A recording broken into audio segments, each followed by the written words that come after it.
வணக்கம். டான் தமிழொலியின் இரவு நேர பிரதான செய்தி அறிக்கையோடு இணைந்திருக்கின்றோம். முதலில் தலைப்புச் செய்திகள்.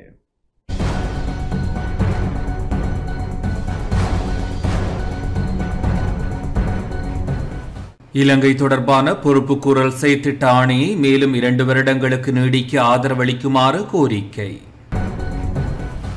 மக்கள் தன்னுடன் இருக்கின்றார்கள் என முன்னாள் ஜனாதிபதி மஹிந்த ராஜபக்ஷ முகநூல் பதிவு. வெளிநாடுகளில் உள்ள இலங்கையர்கள் வாக்களிப்பது தொடர்பில் ஆராயப்படுவதாக அமைச்சர் நலிந்த ஜெயதிச தகவல். தொகுதி அமைப்பாளர்கள் நியமனம் குறித்து ஐக்கிய மக்கள் சக்தி ஆராய்வு.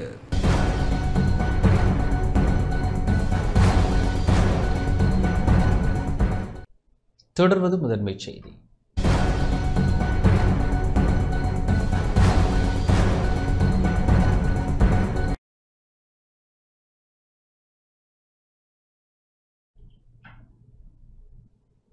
இலங்கை தொடர்பான பொறுப்புக்கூறல் செயற்திட்டத்தின் ஊடாக ஐக்கிய நாடுகள் மனித உரிமைகள் உயர்ஸ்தானிகர் அலுவலகத்திற்கு வழங்கப்பட்டிருக்கும் ஆணையை மேலும் 2 வருடங்களுக்கு நீடிக்க ஆதரவளிக்குமாறு பொறுப்புக்கூறல் தொடர்பில் பேரவையில் அங்கம் வகிக்கும் நாடுகளிடம் சர்வதேச மனித உரிமை அமைப்புகள் கூட்டாக வேண்டுகோள் விடுத்துள்ளன.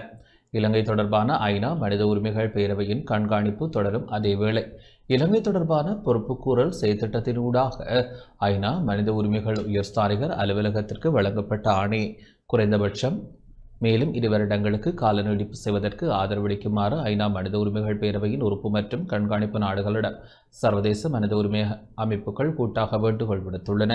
இதுகுறித்து சர்வதேச மன்னிப்பு சபை, மனித உரிமைகள் கண்காணிப்பகம், சர்வதேச ஜூரர்கள் ஆணைக்குழு, மனித உரிமைகள் மற்றும் அபிவிருத்திக்கான சர்வதேச பேரவை ஆகிய சர்வதேச மனித உரிமைகள் அமைப்புகள் இணைந்து ஐநா மனித உரிமைகள் பேரவையின் உறுப்பு மற்றும் கண்காணிப்பு நாடுகளின் பிரதிநிதிகளுக்கு விடுத்துள்ள கோரிக்கை அறிக்கையில் இலங்கை தொடர்பான பொறுப்புக்கூறல் செயற்திட்டத்தின் ஊடாக ஐக்கிய நாடுகள் மனித உரிமைகள் உயர்ஸ்தானிகர் அலுவலகத்திற்கு வழங்கப்பட்டிருக்கும் ஆணையை குறைந்தபட்சம் மேலும் 2 வருடங்களுக்கு நீடிக்கக்கூடிய வகையில் வலுவானதொரு பிரேரணையை நிறைவேற்றுவதற்கு ஆதரவளிக்குமாறு கேட்டுக்கொள்கின்றோம்.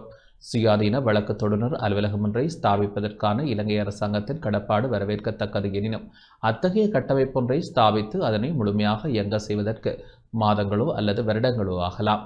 அது மாத்திரமன்றி அதனை செய்வதற்காக போதுமான அரசியல் தன்முனைப்பு வழிகாட்டப்பட வேண்டும். அத்தோடு சுயாதீன வழக்கு தொடுநர் அலுவலகத்தாம் ஸ்தாபிக்கப்படும் என கூறுவது மாத்திரம் போதுமானதன்று. மாறாக அது குறித்து நம்பிக்கையை கட்டியெழுப்புவதற்கும் அவசியமான மறுசீரமைப்புகளை மேற்கொள்வதற்கும் நடவடிக்கை எடுக்கப்பட வேண்டும்.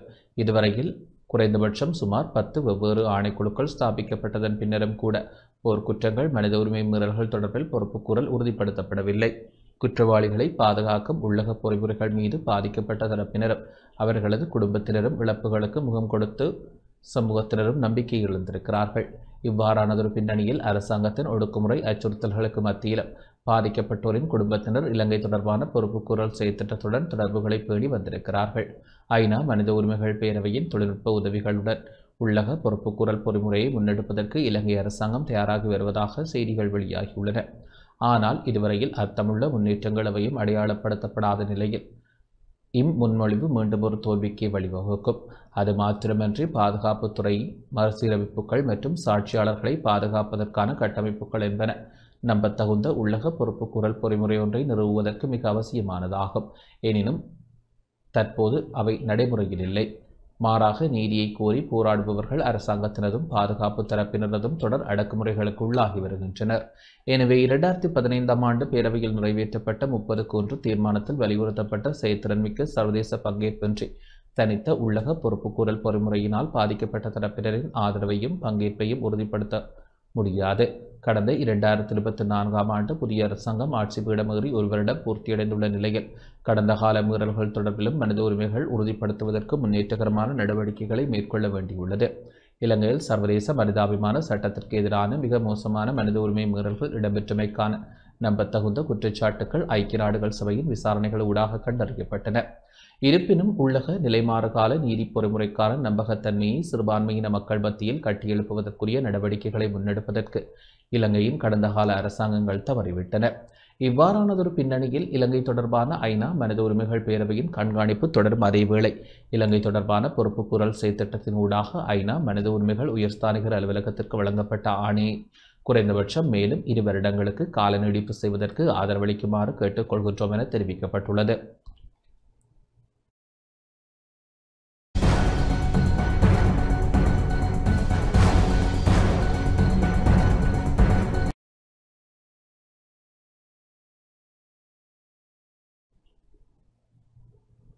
இலங்கையின் ஊழல் இல்லாத தற்போதைய நிலைமையை உலகிற்கு எடுத்து சொல்ல நடவடிக்கை எடுக்குமாறு உலக வங்கி பிரதிநிதிகளிடம் ஜனாதிபதி கோரிக்கை விடுத்துள்ளார்.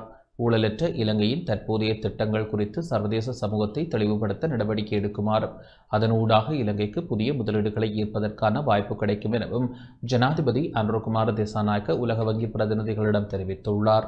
இலங்கைக்கு வருகை தந்துள்ள உலக வங்கி குழுமத்தின் தெற்காசிய வலய உபதலைவர் ஜொஹன்னஸ் ஜட் உள்ளிட்ட உலக வங்கி பிரதிநிதிகள் ஜனாதிபதி செயலகத்தில் ஜனாதிபதி அனுரகுமார திசாநாயக்கவை சந்தித்த போது இது தொடர்பில் தெரிவிக்கப்பட்டது.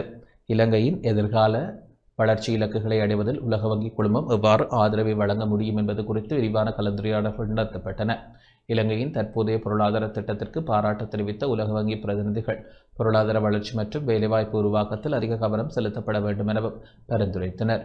டிஜிட்டல் மயமாக்கல், சுற்றுலா, விவசாயம் மற்றும் உட்கட்டமைப்பு உள்ளிட்ட குறுங்கால நன்மைகள் பெறக்கூடிய துறைகளை அடையாளம் கண்டு அதன் முன்னேற்றத்திற்கு நடவடிக்கை எடுப்பது மட்டுமன்றி வடக்கு மற்றும் கிழக்கின் வளர்ச்சி குறித்தும் விசேட கவனம் செலுத்தப்பட்டது. இலங்கை அரசாங்கத்தினால் உலக வங்கிக்கு சமர்ப்பிக்கப்பட்ட திட்டத்திற்கு ஒப்புதல் அளிக்கப்பட்டுள்ளதாக இங்கு சுட்டிக்காட்டப்பட்டது. நாட்டிற்கு புதிய முதலீடுகளை ஈர்ப்பதற்கு தேவையான சட்ட கட்டமைப்பை தயாரிப்பதற்கு இலங்கை அரசாங்கம் தற்பொழுது நடவடிக்கை எடுத்துள்ள நிலையில் அதற்கான அரசாங்கத்தின் கொள்கை திட்டம் குறித்தும் இதன்போது ஆராயப்பட்டது. இலங்கையின் பொருளாதார ஸ்திரத்தன்மையை பேணி பொருளாதார முன்னேற்றத்தை ஏற்படுத்த அரசாங்கம் நடவடிக்கை எடுத்து வருவதாக தெரிவித்த ஜனாதிபதி, சர்வதேச அளவில் ஊழல் நிறைந்த நாடு என்று முத்திரை குத்தப்பட்ட இலங்கை தற்போதைய அரசாங்கத்தால் மேற்கொள்ளப்படும் வெளிப்படையான திட்டத்தின் காரணமாகவும் பொருளாதார ரீதியாகவும் அரசியல் ரீதியாகவும் சமூக ரீதியாகவும் படிப்படியாக ஸ்திரமடைந்து வருவதாக குறிப்பிட்டார். உலக வங்கியின் சார்பில் இலங்கை, நேபாளம் மற்றும் மாலத்தீவுகளுக்கான உலக வங்கியின் துறைசார் பணிப்பாளர் டேவிட் எஸ்லர் மற்றும் மாலத்தீவு மற்றும் இலங்கைக்கான உலக வங்கியின் பணிப்பாளர் ஹவர் ஹர்சியன் ஆகியோரும் இந்த நிகழ்வில் கலந்து கொண்டனர். இலங்கை அரசாங்கம் சார்பாக தொழிலமைச்சரும் பொருளாதார அபிவிருத்தி பிரதியமைச்சருமான கலாநிதி அனில் ஜெயந்த பெர்னாண்டோ, ஜனாதிபதியின் சிரேஷ்ட மேலதிக செயலாளர் ரசில் அபோன்சோ உள்ளிட்டோர் இந்த சந்திப்பில் பங்கேற்றனர்.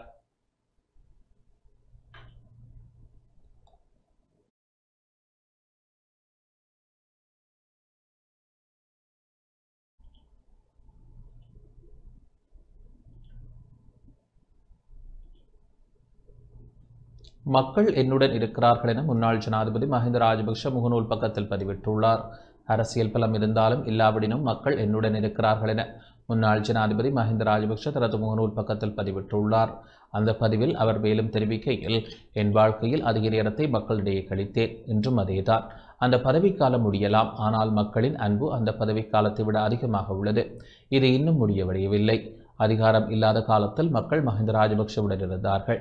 கிராமத்தில் நட்பு உறவுகள் எங்களுக்கு பழக்கமாகிவிட்டன. சிறு குழந்தைகளின் உரையாடல்கள் என்னை மகிழ்ச்சி அடைய செய்கின்றன. முன்னாள் ஜனாதிபதியுடன் சிறு குழந்தைகள் பேசாததால் இந்த பேச்சுக்கள் சுவாரஸ்யமாக உள்ளன. அதனால் நான் அதனை ரசிக்கின்றேன். உணர்வுகள் மூலம் நாட்டு மக்களை இணைக்காத ஒரு அரசியல்வாதி ஒருபோதும் மக்களின் தலைவராக இருக்க முடியாது. ஹால்டன் வீட்டுக்கு வந்த நாளிலிருந்து இன்று வரை வந்து ஆசீர்வதித்த மாண்புமிகு மகா சங்கத்தினருக்கு இதயபூர்வ நன்றிகள். வந்து வாழ்த்திய அன்பான மக்கள், அரசியல் சகாக்கள் மற்றும் பல்வேறு தரப்பினருக்கும் எனது நன்றியை தெரிவித்துக் கொள்கிறேன். இனவரி இல்லாத மக்கள் தலைவராக, உங்கள் அண்டை வீட்டாராக, உங்கள் நெருங்கிய நண்பராக இருப்பதில் நான் பணிவுடன் பெருமைப்படுகின்றேன் என குறிப்பிட்டுள்ளார்.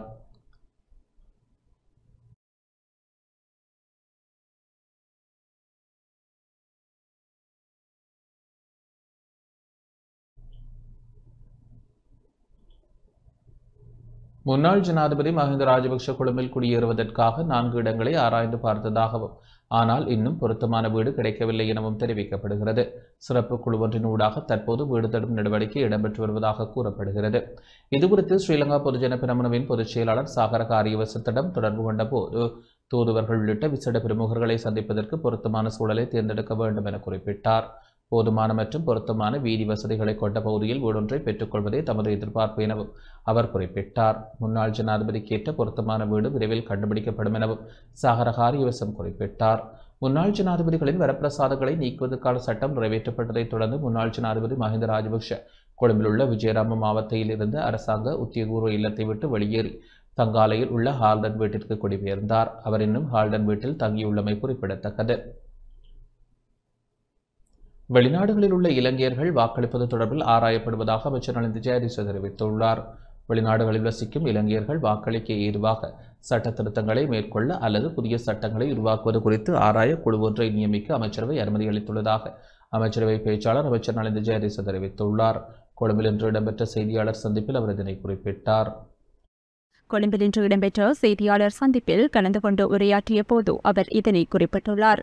தற்போதைய தேர்தல் சட்டத்தின் கீழ் இலங்கையில் வசிக்கும் மற்றும் வாக்காளர் பட்டியலில் பதிவான மக்கள் மாத்திரமே வாக்களிக்க முடியும். வெளிநாடுகளில் வசிக்கும் குடிமக்களுக்கு அத்தகைய வசதிகள் இல்லை. இருப்பினும் இந்தியா, பங்களாதேஷ் மற்றும் பிலிப்பைன்ஸ் போன்ற நாடுகள் வெளிநாடுகளில் வசிக்கும் தங்களது குடிமக்கள் வாக்களிக்க அனுமதிக்கும் சட்ட வழிமுறைகளை அறிமுகப்படுத்தியுள்ளன.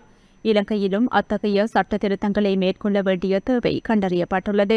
அதன்படி தேர்தல் ஆணைக்குழு, வெளிவிவகார, வெளிநாட்டு வேலைவாய்ப்பு மற்றும் சுற்றுலா அமைச்சு, பொது நிர்வாகம், மாகாண சபைகள் மற்றும் உள்ளூராட்சி அமைச்சு உள்ளிட்டவற்றின் அதிகாரிகளை கொண்ட குழு ஒன்றை நியமிக்க முடிவு செய்யப்பட்டுள்ளது. இந்த குழுவுக்கு வெளிநாடுகளில் வசிக்கும் குடிமக்களின் வாக்களிக்கும் உரிமைகளை பாதுகாப்பதற்காக தற்போதுள்ள சட்டங்களை திருத்துவது அல்லது புதிய சட்டங்களை உருவாக்குவது தொடர்பான சிக்கல்களை ஆய்வு செய்வதற்கான பொறுப்பு வழங்கப்படவுள்ளது. பொது நிர்வாக, மாகாண சபை மற்றும் உள்ளூராட்சி அமைச்சர் அவர்கள் சமர்ப்பித்த யோசனைக்கு அமைச்சரவை அங்கீகாரம் வழங்கியுள்ளது.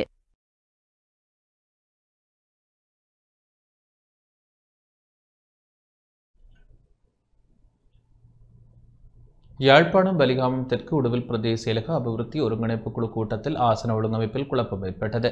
யாழ்ப்பாணம் வலிகாமம் தெற்கு உடுவில் பிரதேச செயலக அபிவிருத்தி ஒருங்கிணைப்பு குழு கூட்டம் இன்று இடம்பெற்ற நிலையில் ஆசன ஒழுங்கமைப்பில் குழப்பம் ஏற்பட்டது. உடுவில் பிரதேச அபிவிருத்தி ஒருங்கிணைப்பு குழு கூட்டம் உதவி பிரதேச செயலாளர் தலைமையில் இன்று காலை ஆரம்பமானது.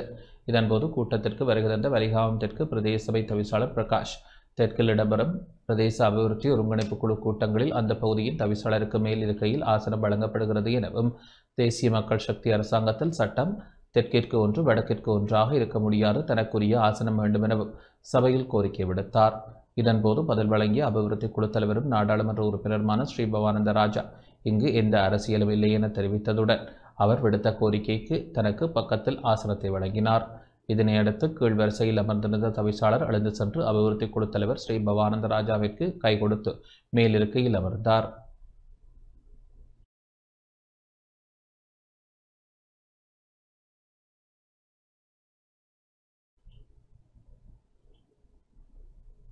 பொது அமைப்புகள் ஆதன வரி செலுத்த வேண்டும் என வவுனியா தெற்கு பிரதேச சபை தவிசாளர் ப. பாலேந்திரன் தெரிவித்துள்ளார். வவுனியா தெற்கு பிரதேச சபைக்குட்பட்ட பகுதிகளில் உள்ள பொது அமைப்புகள் நிலுவையில் உள்ள ஆதன வரியை செலுத்த வேண்டும் எனவும், வரி செலுத்துவதன் முக்கியத்துவம் தொடர்பில் மக்களுக்கு தெளிவூட்டி வருவதாகவும் வவுனியா தெற்கு தமிழ் பிரதேச சபை தவிசாளர் ப. பாலேந்திரன் தெரிவித்துள்ளார். இன்று பிரதேச சபையில் உள்ளூராட்சி வாரம் தொடர்பில் இடம்பெற்ற ஊடக சந்திப்பின் போது இதனை குறிப்பிட்டார்.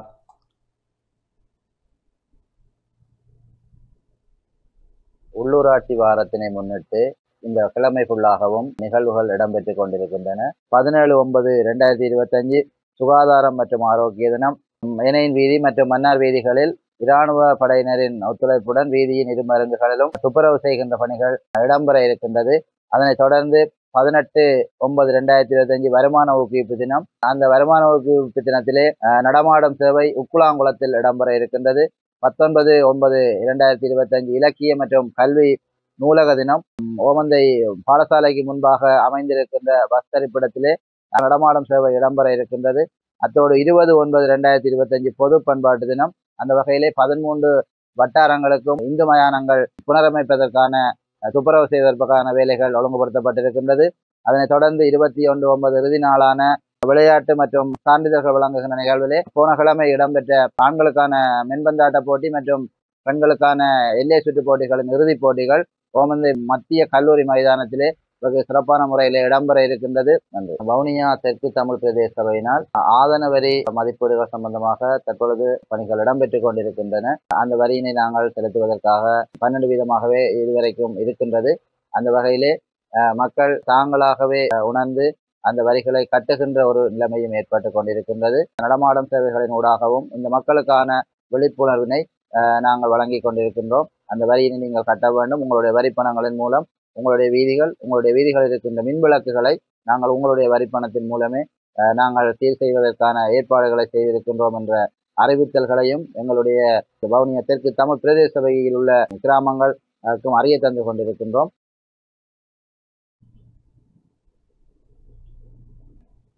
ஆட்கடத்தல்காரர்களால் கைவிடப்பட்ட 6 தலைமன்னார் பகுதியில் மீட்கப்பட்டனர். தலைமன்னார் மணல் திட்டை சுற்றியுள்ள கடல் பகுதியில் ஆட்கடத்தல்காரர்களால் கைவிடப்பட்டதாக சந்தேகிக்கப்படும் 6 பேரை கடற்படையினர் மீட்டுள்ளனர். கடற்படையினர் கடந்த சனிக்கிழமை தலைமன்னார் மணல் திட்டு கடல் பகுதியில் நடத்திய சிறப்பு தேடுதல் நடவடிக்கையின் போது சட்டவிரோதமாக கடத்தப்பட்டு கடல் வழியாக ஆட்கடத்தல்காரர்களால் கைவிடப்பட்டதாக சந்தேகிக்கப்படும் 6 இலங்கையர்களை கடற்படையினர் மீட்டுள்ளனர். கடல் வழிகள் வழியாக சட்டவிரோத குடியேற்றம் மற்றும் மனித கடத்தலை தடுக்க தீவை சுற்றியுள்ள கடல் மற்றும் கடலோரப் பகுதிகளை உள்ளடக்கிய வழக்கமான தேடல் நடவடிக்கைகள் மற்றும் ரோந்து பணிகளை கடற்படை மேற்கொண்டு வருகிறது. மேலும் இந்த நடவடிக்கையின் போது கடற்படையினரால் மீட்கப்பட்ட நபர்கள் 8 முதல் 56 வயதுகளுடைய வவுனியா, மடு மற்றும் கொக்கட்டிச்சோலி ஆகிய பகுதிகளை சேர்ந்தவர்கள் என அடையாளம் காணப்பட்டதுடன் மேலதிக சட்ட நடவடிக்கைகளுக்காக தலைமன்னார் போலீசாரிடம் ஒப்படைக்கப்பட்டுள்ளனர்.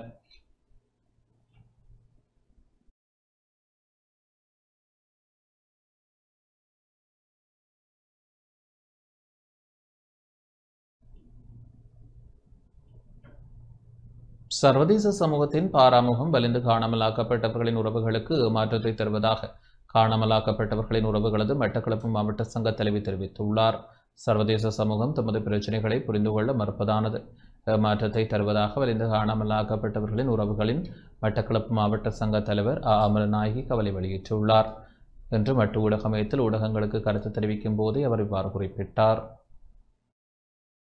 இந்த OMP அலுவலகம் வார நேரத்தில் சர்வதேச தலையீட்டோட அந்த அலுவலகம் அமையப்படணும் என்று கேட்டதுக்கு இணங்க, ஆனால் இந்த MPP அரசாங்கம் அதுக்கான எதிர்ப்பை தெரிவிச்சிருந்தது. அந்த நேரம் அவங்க ஒரு இதாக இருந்து கொண்டு அவங்க அதுக்கு எதிர்ப்பை தெரிவித்தவங்க, அப்போவே எதிர்ப்பு தெரிவித்தவங்க, இந்த ஆட்சியில் வந்து இருக்கிறவங்க இந்த தமிழ் மக்களுக்கு நடந்த இந்த அநியாயத்துக்கு ஒரு நீதியை சொல்கிறதுக்கு இந்த அரசாங்கம் எந்த வழியிலையும் இடம் கொடுக்காது. ஏனென்றால் அவங்களோட பெரும்பான்மையின வாக்குகளை பெற்று அவங்களோட ஆட்சியை இன்னும் தக்க வைத்துக் கொள்வதற்கான வேலை திட்டத்தை தான் அவங்க பார்ப்பாங்க. அந்த மக்களுடைய நிலப்பாட்டை அவங்க அந்த அந்த வேலை திட்டத்தை தான் அவங்க பார்த்து அவங்களோட அரசாங்கத்தை தக்க வைக்கிறதுக்கு பார்ப்பாங்க. ஆனால் இங்கே வடக்கு கிழக்கில் பாதிக்கப்பட்ட மக்களுக்கான எந்த ஒரு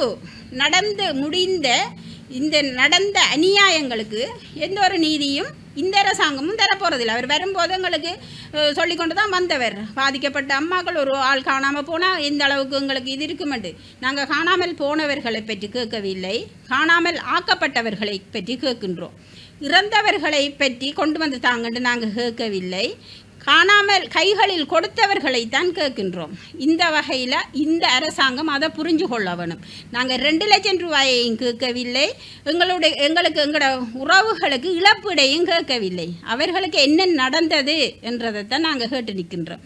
இந்த விஷயத்துக்கு எப்பவும் இவங்க முடிவு தரத்துக்கு இந்த அரசாங்கம் இல்லை, சிங்கள அரசால் எந்த ஒரு அரசாங்கம் வந்தாலும் எங்களுக்கான இது கிடைக்க போகிறதில்லை. இவங்க இப்போ ஐக்கிய நாடுகள் சபையிலிருந்து ஒரு கால அவகாசத்தை கொடுத்தாலும் கூட அந்த கால அவகாசம் முடிகிற நேரத்தில் கூட எங்களுக்கான தீர்வு கிடைக்காம தான் இருக்க போகுது.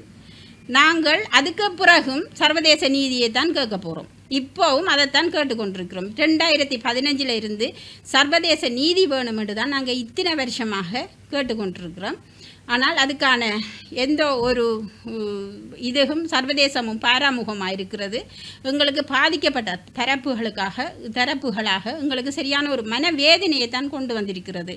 ஆகவே அவங்க இதில் இந்த கடைசி இந்த கூட்டத்தொடர் முடிவில் அவங்க இடம்பெற அறிக்கை எங்களுக்கு பாதிக்கப்பட்ட மக்களுக்கு ஒரு சாதகமான அறிக்கையாகவும் அமைய வேணும். அதை அமுல்படுத்தும் விதமாகவும் ஒரு சர்வதேச நீதி பொறிமுறை ஊடாக எங்களுடைய உறவுகளுக்கு என்ன நடந்தது அல்லது அவர்கள் எங்கே இருக்கின்றார்கள் அவர்கள் எங்களுக்கு கிடைக்க வேணும். அதுக்காக சர்வதேசமும் பொறுப்போடு செயற்பட வேணும் என்பதை கேட்கின்றோம். தேசிய மட்ட பளுதூக்கல் போட்டியில் சாதித்த கிளிநொச்சி பூநகரி மத்திய கல்லூரி மாணவர்கள் இன்று கௌரவிக்கப்பட்டனர். தேசிய மட்ட பளுதூக்கல் போட்டியில் சாதித்த கிளிநொச்சி பூநகரி மத்திய கல்லூரி மாணவர்கள் இன்று பாடசாலை சமூகத்தினால் கௌரவிக்கப்பட்டனர். பாடசாலைகளுக்கு இடையிலான பளுதூக்கல் போட்டியில் கிளிநொச்சி பூநகரி மத்திய கல்லூரியை சேர்ந்த ஜெனிஸ்டன் 55 கிலோ எடைப்பிரிவில் 145 கிலோ எடையை தூக்கி 2ஆம் இடத்தை பெற்று வெள்ளிப் பதக்கத்தை பெற்றார். தனுகரன் 75 கிலோ எடைப்பிரிவில் 134 கிலோ எடையை தூக்கி 3ஆம் இடத்தை பெற்று வெண்கலப் பதக்கத்தை பெற்றுக் கொண்டார். இவ்வாறு பதக்கங்களை பெற்ற மாணவர்களை கௌரவிக்கும் நிகழ்வு இன்று இடம்பெற்றது. வாடியடி சந்தையிலிருந்து கல்லூரி வரை பேண்ட் வாத்திய இசையுடன் மாணவர்கள் அழைத்துச் செல்லப்பட்டு கௌரவிக்கப்பட்டனர்.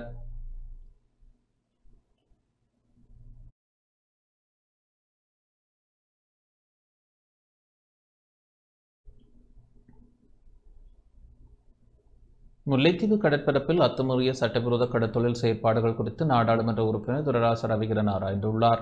முல்லைத்தீவு கடற்பரப்பில் அத்துமீறிய சட்டவிரோத கடத்தொழில் செயற்பாடுகள் அதிகரித்திருப்பதாக முல்லைத்தீவு மாவட்ட கடத்தொழிலாளர் சங்கங்களின் பிரதிநிதிகள் வன்னி மாவட்ட நாடாளுமன்ற உறுப்பினர் துரைராச ரவிகரனிடம் முறைப்பாடு தெரிவித்தனர்.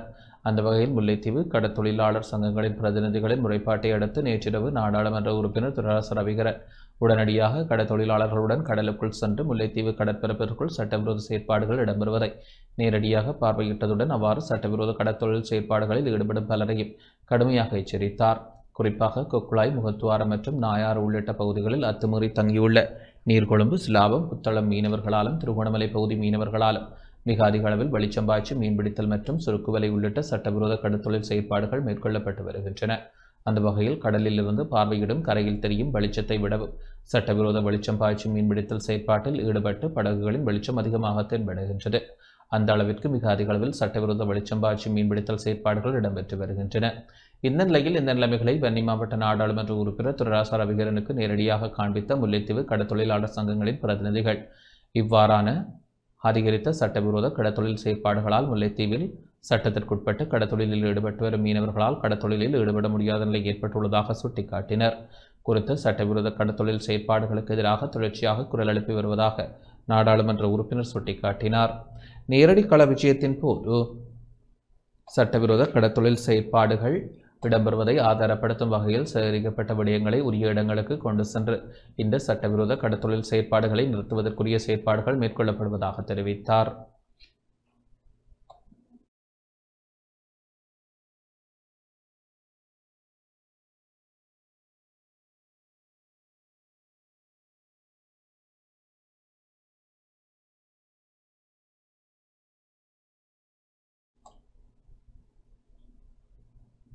ரத்தினபுரி ஹொரணவீதியில் இன்று முற்பகல் இடம்பெற்ற பேருந்து விபத்தில் 14 பேர் காயமடைந்துள்ளனர். ரத்தினபுரி ஹொரணவீதியில் எப்பிட்டவல பிரதேசத்தில் இன்று இடம்பெற்ற வாகன விபத்தில் 14 பேர் காயமடைந்துள்ளனர். குறித்த பகுதியில் பயணித்த டிப்பர் ஒன்றும் தனியார் நிறுவனம் ஒன்றில் சேவையாற்றும் ஊழியர்களை ஏற்றிச் சென்ற பேருந்து ஒன்றும் மோதிக்கொண்டதில் இந்த அனர்த்தம் நிகழ்ந்துள்ளது. விபத்தில் காயமடைந்த 11 பேர் இடங்கொட வைத்தியசாலையிலும் 3 பேர் ரத்தினபுரி வைத்தியசாலையிலும் அனுமதிக்கப்பட்டுள்ளனர். விபத்து தொடர்பில் போலீசார் மேலதிக விசாரணைகளை ஆரம்பித்துள்ளனர். திருகோணமலை கந்தலாயில் டீசலுடன் மண்ணெண்ணெய் கலந்து போக்குவரத்தில் ஈடுபட்ட 2 டிப்பர்கள் போலீசாரால் கைப்பற்றப்பட்டன. திருகோணமலை கொழும்பு பிரதான வீதி 94 கட்டை பகுதியில் கந்தலாய் போலீசார் மேற்கொண்ட திடீர் வாகன சோதனையில் டீசலுடன் மண்ணெண்ணெய் கலந்து பயணித்த 2 டிப்பர் வாகனங்கள் கைப்பற்றப்பட்டன. டிப்பர் வாகனங்களின் சாரதிகளும் கைது செய்யப்பட்டனர். கைது செய்யப்பட்ட சந்தேக நபர்கள் கந்தலாய் நீதிமன்றில் ஆஜர்படுத்தப்பட உள்ளதாக போலீசார் தெரிவித்தனர். போலீசாரின் ஆரம்பகட்ட விசாரணைகளில் டீசலின் விலையை விட மண்ணெண்ணெயின் விலை குறைவாக இருப்பதால் அதிக லாபம் ஈட்டும் நோக்கில் இந்த மோசடி முயற்சி மேற்கொள்ளப்பட்டிருப்பது தெரிய வந்தது. டீசலுடன் மண்ணெண்ணெய் கலந்து பயன்படுத்துவது சட்டவிரோத செயல் என்பதுடன் இது வாகனங்களின் இயந்திரத்திற்கு பெரும் சேதத்தை ஏற்படுத்தும் எனவும் கந்தலாய் போலீசார் தெரிவித்தனர்.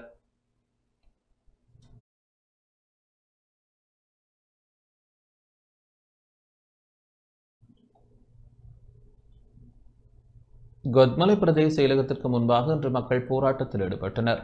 இளைஞனை தாக்கப்பட்ட சம்பவம் தொடர்பான காணொளிகளை சமூக வலைத்தளங்களில் பகிரங்கப்படுத்தி அவரது மரணத்திற்கு காரணமாக இருந்தவர்கள் இதுவரை கைது செய்யப்படாமைக்கு எதிர்ப்பு தெரிவித்தும் அவர்களை உடனடியாக கைது செய்யுமாறு வலியுறுத்தியும் கொத்மலை பிரதேச செயலகத்திற்கு முன்பாக இன்று மக்கள் போராட்டத்தில் ஈடுபட்டனர். தலவலாந்தன சந்தியிலிருந்து கொத்மலை பிரதேச செயலகம் வளாகம் வரை சுமார் 3 கிலோமீட்டர் தூரம் பேரணியாக சென்ற போராட்டக்காரர்கள் இளைஞனின் மரணத்திற்கு நீதி வேண்டும் என கோஷங்கள் எழுப்பினர். பல ஸ்லோகங்கள் எழுதப்பட்ட பதாதைகளையும் தாங்கி ஆர்ப்பாட்டத்தில் ஈடுபட்டனர். கொழும்பிலிருந்து புசல்லாப ரோட் சைட் பகுதியில் உள்ள தமது வீட்டுக்கு பேருந்தில் வந்த இளைஞர் ஒருவர் நித்திரையால் வழி தவறி இறங்கி தனது உறவினரின் வீடு என நினைத்து அயல் வீட்டின் கதவை தட்டியுள்ளார். இதன்போது அவரை திருடன் என நினைத்து சிலர் தாக்கிய சம்பவம் பெரும் பரபரப்பை ஏற்படுத்தியது. இச்சம்பவம் தொடர்பான படங்கள், காணொளிகள் சமூக வலைத்தளங்களில் வெளியாகியிருந்தன. இதனால் மன உளைச்சலுக்கு உள்ளான பாதிக்கப்பட்ட இளைஞன் சுருக்கிட்டு தற்கொலை செய்து கொண்ட சம்பவம் புசல்லாப பகுதியில் பெரும் சோகத்தை ஏற்படுத்தியது. இந்நிலையிலேயே சம்பவம் தொடர்பில் நீதி நிலைநாட்டப்பட வேண்டும் என வலியுறுத்தி ரோட் சைட் தோட்ட பகுதியிலிருந்து கொத்மலை வந்த மக்கள் போராட்டத்தில் ஈடுபட்டனர். போராட்டம் இடம்பெற்ற பிரதேச செயலக வளாகத்திற்கு கொத்மலை போலீஸ் நிலைய பொறுப்பதிகாரி ரத்நாயக்க வருகை தந்ததுடன் போராட்டக்காரர்களுடன் கலந்துரையாடி பதற்ற நிலையை கட்டுப்படுத்தினார். இதன்போது சம்பந்தப்பட்ட தரப்பினருக்கு எதிராக தகுந்த சட்ட நடவடிக்கை எடுக்கப்படும் என போலீஸ் தரப்பில் உறுதியளிக்கப்பட்டதை அடுத்து போராட்டக்காரர்கள் கலைந்து சென்றனர்.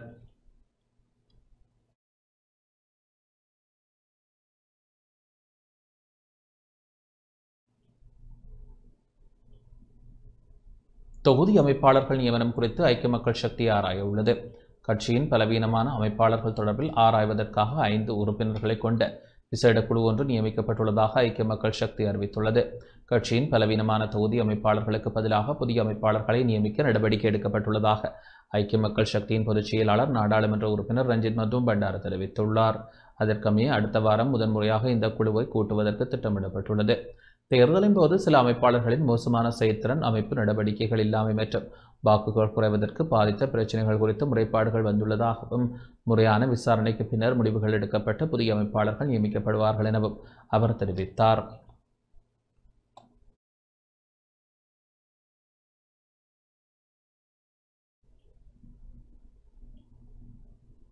லோட்டஸ் சுற்றுவட்ட நெரிசலை குறைப்பது தொடர்பில் ஆய்வு செய்யப்படுகின்றது.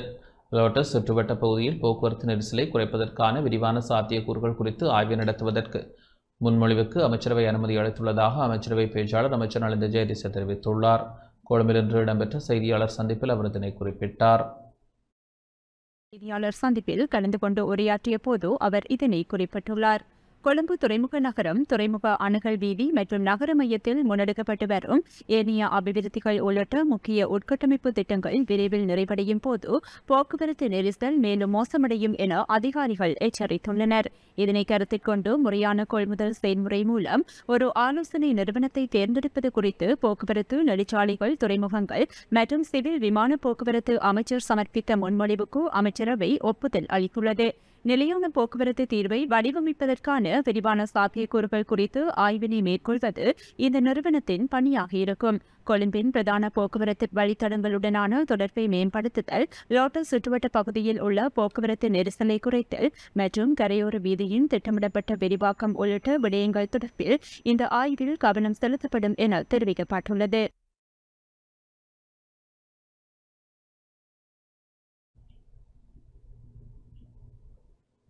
தியாகு திலீபனின் 2ஆம் நாள் நினைவேந்தல் இன்று அனுஷ்டிக்கப்பட்டது.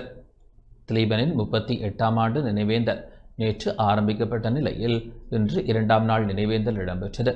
யாழ்ப்பாணம் நல்லூர் வீதியில் அமைந்துள்ள திலீபனின் நினைவாலயத்தில் இன்று காலை அனுஷ்டிக்கப்பட்டது. இதன்போது சுடரேற்றி மாலை அணிவித்து மலரஞ்சலி செலுத்தப்பட்டது.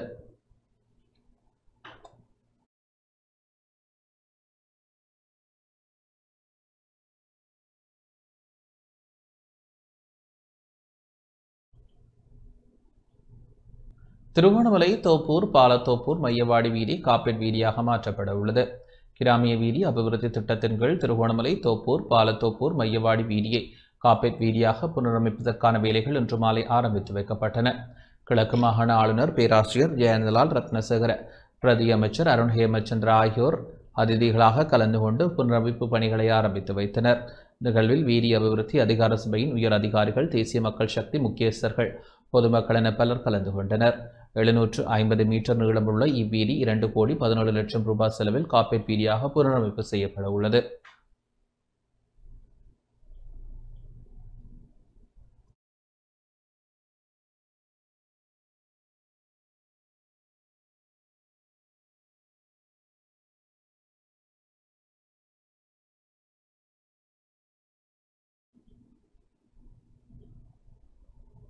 மட்டக்களப்பு மாவட்டத்திற்கு புதிய அரசாங்க அதிபர் நியமிக்கப்பட்டுள்ளார்.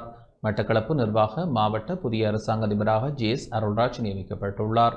இலங்கை நிர்வாக சபையின் சிரேஷ்ட அதிகாரியாக ஜே.எஸ். அருள்ராஜை மட்டக்களப்பு மாவட்ட அரசாங்க அதிபராக நியமிப்பதற்கு அமைச்சரவை கூட்டத்தில் தீர்மானம் எடுக்கப்பட்டுள்ளது. அரசு நிர்வாக, மாகாண சபைகள் மற்றும் உள்ளூராட்சி மன்றங்கள் அமைச்சரால் சமர்ப்பிக்கப்பட்ட யோசனைக்கு அமைச்சரவை தமது அங்கீகாரத்தை வழங்கியுள்ளது. பூண்டுலோயாவிலிருந்து கம்பளை நோக்கி சென்ற பேருந்தொன்றின் சாரதி தொலைபேசியில் உரையாடியவாறு பேருந்தை செலுத்தி சென்ற சம்பவம் பதிவாகியுள்ளது. பூண்டுலோயாவில் இருந்து கம்பளை பகுதி நோக்கி சென்ற பேருந்தொன்றின் சாரதியொருவர் கையடக்க தொலைபேசியில் பேசியவாறு சென்ற சம்பவம் பதிவாகியுள்ளது. பூண்டுலோயாவிலிருந்து கம்பளை நோக்கி சென்ற இலங்கை போக்குவரத்து சபைக்கு சொந்தமான பேருந்து சாரதி இவ்வாறு கையடக்க தொலைபேசியில் பேசிக்கொண்டும் அதனை பார்த்து கொண்டும் ஒரு கையில் பேருந்தை செலுத்தி சென்றுள்ளார். பூண்டுலோயா கம்பளை பிரதான வீதியானது அதிக வளைவுகளை கொண்ட வீதியாகும். பாரிய பள்ளங்களும் காணப்படுகின்றன. இவ்வீதியில் மிகவும் அவதானத்துடனேயே வாகனம் செலுத்தி செல்ல வேண்டும். இவ்வீதியில் அதிகளவான விபத்துக்கள் இடம்பெற்றுள்ளமையும் தெரிய வந்துள்ளது. சாரதிகளின் சில அசமந்த போக்கினால் நாடளாவிய ரீதியில் அதிகளவான விபத்துக்கள் இடம்பெற்று வருகின்றமையாக பொதுமக்கள் குற்றம் சாட்டியுள்ளனர்.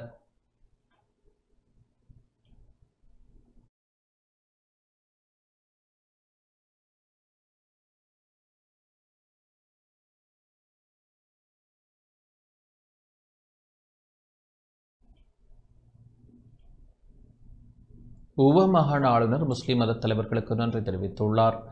வெள்ளவாய பகுதியில் ஏற்பட்ட பேருந்து விபத்தின் போது எவ்வித எதிர்பார்ப்புமின்றி தாமாக முன்வந்து உதவிகளை வழங்கிய தியத்தலாவ, பண்டாரவள, வெளிமடு மற்றும் பக்னி, ஹஹவல மற்றும் பதுளை உள்ளிட்ட பகுதிகளைச் சேர்ந்த முஸ்லிம் மத தலைவர்களுக்கு உவா மாகாண ஆளுநர் கபில ஜெயசேகர நேரில் சென்று நன்றி தெரிவித்துள்ளார். இவ்விபத்தின் போது படுகாயமடைந்தவர்களை வைத்தியசாலையில் கொண்டு சேர்ப்பதற்கும் உயிரிழந்தவர்களை வைத்தியசாலைக்கு மாத்திரம் அல்லாமல் தங்காலைக்கு கொண்டு செல்வது உட்பட இறுதிச் சடங்கு நிகழ்வுகளுக்காக போக்குவரத்து வசதிகளை ஏற்படுத்தி கொடுத்தமை தொடர்பில் நன்றியை தெரிவித்துள்ளார். பதுளையில் உள்ள அன்வர் ஜும்மா பள்ளிவாசலுக்கு நேரடியாக சென்று ஆதரவு வழங்கிய முஸ்லிம் சமூகத்தினருக்கு நன்றி தெரிவிப்பதாக குறிப்பிட்டார். இதன்போது முஸ்லிம் மத தலைவர்கள் மற்றும் முஸ்லிம் சமூக உறுப்பினர்களை சந்தித்த ஆளுநர் அங்கு கலந்துரையாடலிலும் ஈடுபட்டார்.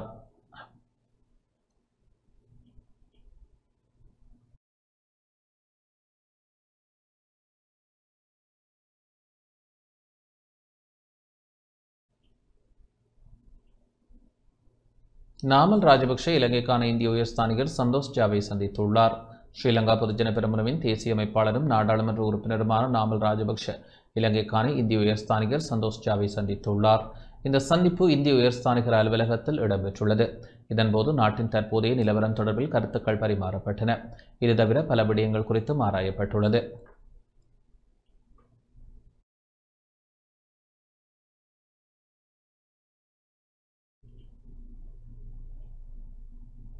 நாட்டை அழிக்கும் ஊழல் அரசியல் கலாச்சாரத்தையும் பாதாள குழுக்களையும் அடையாளம் கண்டு அவற்றை நாட்டிலிருந்து ஒழிக்க திட்டமிட்டுள்ளதாக நாடாளுமன்ற உறுப்பினர் தேவானந்த சுரவீர தெரிவித்துள்ளார்.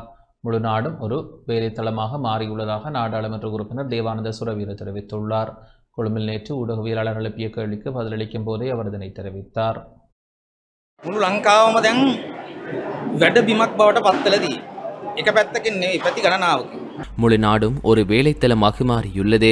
ஒரே பக்கம் மட்டுமல்ல, பல பாகங்களிலும் அபிவிருத்தி செய்யப்படுகின்றது. ஒருபுறம் நம் நாட்டில் அரசியல் கலாச்சாரத்தில் உயிர்ப்பு ஏற்பட்டிருக்கின்றது. இன்னொரு பக்கம் நம் நாட்டை அழித்த கும்பல்கள் மற்றும் போதைப் பொருள்கள் தொடர்பான பிரச்சினைகள். தேசிய மக்கள் சக்தி என்ற வகையில் நம் நாட்டின் மக்கள் நமக்கு ஒரு ஆணையை கொடுத்துள்ளனர். அந்த சக்தியின் இயக்க சக்தியாக நாங்கள் நடவடிக்கைகளை எடுத்துள்ளோம். எனவே இந்த போராட்டத்தை, இந்த பயணத்தை நம் நாட்டை போதைப் பொருள் இல்லாத நாடாக மாற்றும் வரை நிறுத்த மாட்டோம். இப்போது போதைப்பொருள் வலையமைப்போடு தொடர்புடைய அரசியல்வாதிகள், குடும்ப உறவுகளை சொல்வோர், அவர்களை சுற்றியுள்ளவர்கள், குறிப்பாக பாதாள குழுக்களுடன் தொடர்புடையவர்களை அடையாளம் காண்கிறோம். நம் நாட்டிலிருந்து இந்த நச்சு போதைப் பொருள்களை அழிக்க தகவல்களை சேகரித்து வருகிறோம். இதனால் நாங்கள் தேசிய மக்கள் சக்தியாக உயிர்ப்பு பயணத்துக்கான அடிப்படை திட்டத்தின் அடித்தளத்தை அமைத்து வருகிறோம். ஒரு பக்கம் வேலைத்தளங்களை உருவாக்குகிறோம், மற்றொரு பக்கம் நச்சு போதைப் பொருளுக்கு எதிராக மக்களை ஒருங்கிணைக்கிறோம். நாட்டை அழிக்கும் ஊழல் அரசியல் கலாச்சாரத்தையும் பாதாள குழுக்களையும் அடையாளம் கண்டு அவற்றை நாட்டிலிருந்து ஒழிக்க திட்டமிடுகிறோம். இதுவே நாங்கள் மேற்கொள்ளும் பயணம். අපේ රට විනාශ කරන්නේ ත්‍රාඩ දේශපාලන සංස්කෘතිය ඇතුළු ඒ පාතාල කල්ලි හඳුනා ගනිමින් ඒවා අපේ රටෙන් තුරන් කිරීම ඉලක්ක කරගෙන යන ගමන.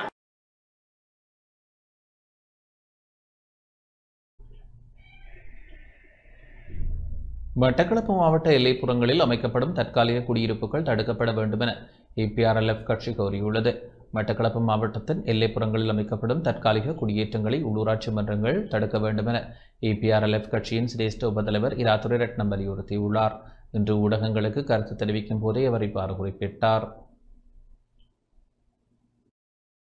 மட்டக்களப்பு மாவட்டத்தில் எல்லைப்புறங்களில் குறிப்பாக செங்கடி பிரதேச சபை, வாழச்சேன பிரதேச சபை, இந்த பகுதிகளில் அனுமதியற்ற தற்காலிக கூடாரங்களை, தற்காலிக கட்டடங்களை அமைப்பதற்கான செயல் திட்டங்கள் தீட்டப்பட்டுள்ளதாக அறியக்கூடியதாக இருக்கின்றது. ஒரு உள்ளூராட்சி சபை பகுதிகளுக்குள் தற்காலிக கட்டடம் ஒன்று நிறுவ வேண்டுமானால், தற்காலிக கொட்டில் அமைக்கப்பட வேண்டுமானால் உள்ளூராட்சி சபைகளில் அனுமதி பெற்றே ஆக வேண்டும். ஆகவே தற்சமயம் குறிப்பாக அது மாதவடம் மயிலத்து மடுவா இருக்கலாம், அது எந்த பகுதியாக இருக்கலாம், தற்காலிக கொட்டில் அமைப்பதை தடுப்பதற்கான உரிமை உள்ளூராட்சி மன்றங்களுக்கு இருக்கின்றன.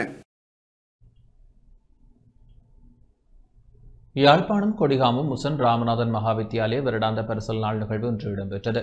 யாழ்ப்பாணம் கொடிகாமம் முசன் ராமநாதன் மகாவித்தியாலய வருடாந்த பரிசல் நாள் நிகழ்வு புனரமைக்கப்பட்ட அலுவலக திறப்பு விழாவும் நூற்றாண்டு விழா அங்குரார்ப்பண நிகழ்வும் அதிபர் க. உமாபாலன் தலைமையில் இன்று இடம்பெற்றது. உசன் கந்தசாமி கோவில் பிரதம குரு பிரம்மஸ்ரீ ரத்ன சபாபதி குருக்கள் கேதீஸ்வர குருக்கள் மிருசுவில் பங்குத்தந்தை சாமிநாதர் ஜோன் குவைண்டின் ஜெயரஞ்சன் அடிகளார் ஆகியோர் ஆசியுரை வழங்கினர். பிரதம விருந்தினராக பழைய மாணவரும் தென்மராட்சி ஒருங்கிணைப்பு குழு தலைவரும் தேசிய மக்கள் சக்தியின் நாடாளுமன்ற உறுப்பினருமான க இளங்குமரன் பங்கேற்றார். சிறப்பு விருந்தினராக தென்மராட்சி கல்வி வலய கல்வி அபிவிருத்தி பிரதி கல்வி பணிப்பாளர் மு ஏசுதாசன் பங்கேற்றார். கௌரவ விருந்தினர்களாக உசன் ஃபவுண்டேஷன் நிர்வாக சபை உறுப்பினரும் ஸ்ரீபோகர் சித்த வைத்தியசாலை இயக்குநருமான ஜெபநாம கணேசன், கொடிகாம மக்கள் வங்கி பிரதி முகாமியாளரும் உசன் ராமநாதன் மகாவித்தியாலய பழைய மாணவர் சங்க பொருளாளருமான திருமதி உஷா விக்னேஸ்வரன் ஆகியோர் பங்கேற்றனர். மாணவர்களுக்காக பரிசல்கள், சாதாரண பரீட்சையில் 9A பெற்ற மாணவர்கள், பல்கலைக்கழக அனுமதி பெற்ற மாணவர்கள், அகில இலங்கை கர்நாடக சங்கீத நடன போட்டியில் தேசிய ரீதியில் சாதனை படைத்த மாணவர்கள், இணைப்பாட விதான செயற்பாடுகளில் சிறப்பாக செயற்பட்ட மாணவர்கள் பரிசில் வழங்கி கௌரவிக்கப்பட்டனர். இதன்போது விருந்தினர்கள் பொன்னாடை போர்த்தி மாலை அணிவித்து நினைவு பரிசில் வழங்கி கௌரவிக்கப்பட்டனர். மாணவர்களின் கலை நிகழ்வுகளும் விழாவை அலங்கரித்தன.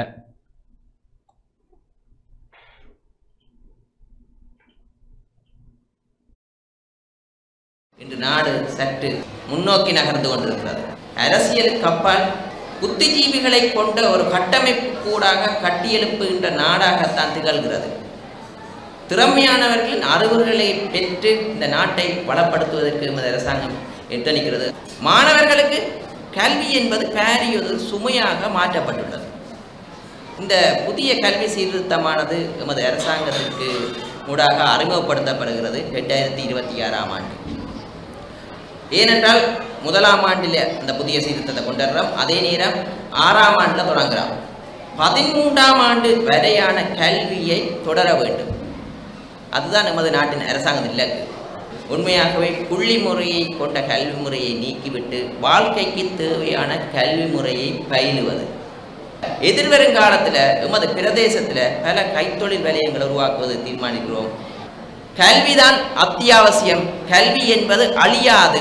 இந்த உள்ளக பொறுமுறை என்பதன் மூடாக மக்களுக்கான நீதியை பெற்றுக் கொடுப்போம் என்று திட்டமாக நாங்கள் கூறுகிறோம். எமது அரசாங்கம் இந்த நாட்டில் ஒரு போர் சூழல் ஒன்று ஏற்படக்கூடாது. அதே நேரம் முன்னைய காலத்தில் நடந்த குற்றங்களுக்கு நீதியை பெற்றுக் கொடுப்பதற்கு எமது அரசாங்கம் பின்னிக்காது. உள்ளக பொறிமுறை மூலம் மக்களுக்கு சிறந்த தீர்வை பெற்றுக் கொடுப்போம் என்று ஆணித்தனமாக மக்களுக்கு கூறுகிறோம்.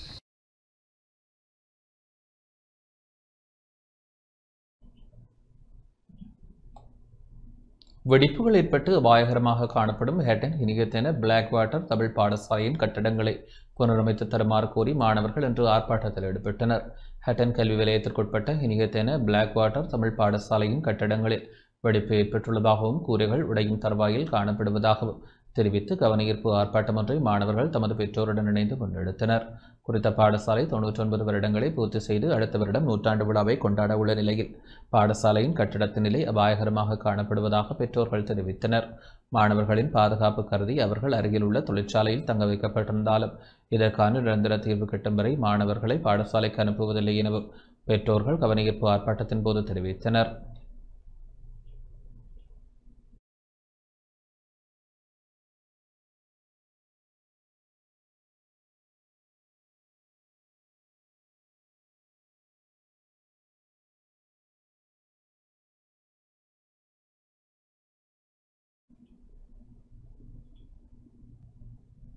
இத்துடன் இந்த செய்தி அறிக்கை நிறைவடைகின்றது.